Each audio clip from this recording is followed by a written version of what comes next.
Chennai corporation லிமிட்ல வீடு வாங்க MP டெவலப்பர்ஸ்க்கு வாங்க பேசிக்கலாம் 7825806806.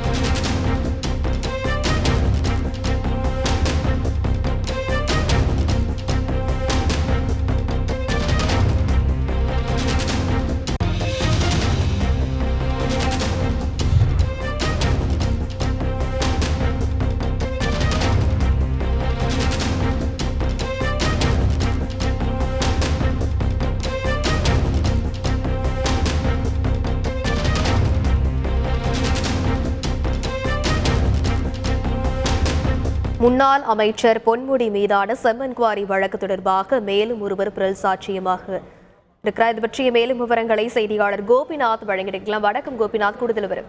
கடந்த திமுக ஆட்சி காலத்தில், அதாவது தமிழ்நாட்டில் 2006 முதல் 2011 வரை திமுக ஆட்சியின் போது விழுப்புரம் மாவட்டம் வானூர் தாலுகா பூத்துறை கிராமத்துல செம்மன் குவாரி நடத்தி அரசுக்கு 28,36,40,600 ரூபாய் இழப்பு ஏற்படுத்தியதாக திமுக முன்னாள் அமைச்சர் பொன்முடி, அவரோட மகன் கௌதம சிகாமணி உள்ளிட்ட 8 பேர் மீது கடந்த 2012ஆம் ஆண்டு குற்றப்பிரிவு காவல்துறை வழக்கு பதிவு பண்ணாங்க. இந்த வழக்கு தொடர்ந்து விழுப்புரம் மாவட்ட முதன்மை அமர்வு நீதிமன்றத்தில் தொடர்ந்து நடந்துட்டு இருக்குங்க.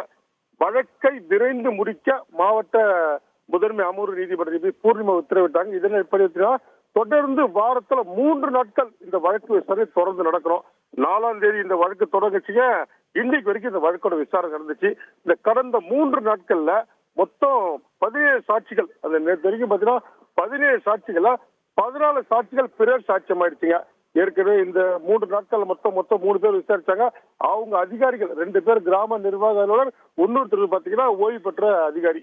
இவங்க எல்லாமே சொல்லக்கூடிய ஒரே விஷயம், எனக்கு கோப்புகள் கொடுக்கப்பட்டது, நாங்க கையெழுத்து போட்டோம், வழக்கு தொடர்பா எதுவுமே எங்களுக்கு தெரியாது. இந்த சம்பவம் தாங்க தொடர்ந்து விழுப்புரம் நீதிமன்றத்தில் பரபரப்பு ஏற்பட்டிருக்கு. தொடர்ந்து இந்த நேரம் வரைக்கும் 17 சாட்சிகள 14 சாட்சிகள் பிறர் சாட்சியா மாறிடுச்சு. 2 பேர் இறந்து போயிட்டாங்க. இந்த வழக்கோட விசாரணை வருகின்ற 14ஆம் தேதிக்கு ஒத்தி வச்சு நீதிபதி பூர்ணிமா அவர்கள் உத்தரவிட்டிருக்க தகவல் தான் தற்போதைய தகவலை பார்த்துட்டு இருக்கோம். விரிவான விவரங்களுக்கு நன்றி கோபிநாத். சென்னை கார்ப்பரேஷன் லிமிட்ல வீடு வாங்க MP டெவலப்பர்ஸ்க்கு வாங்க பேசிக்கலாம் 7825806806.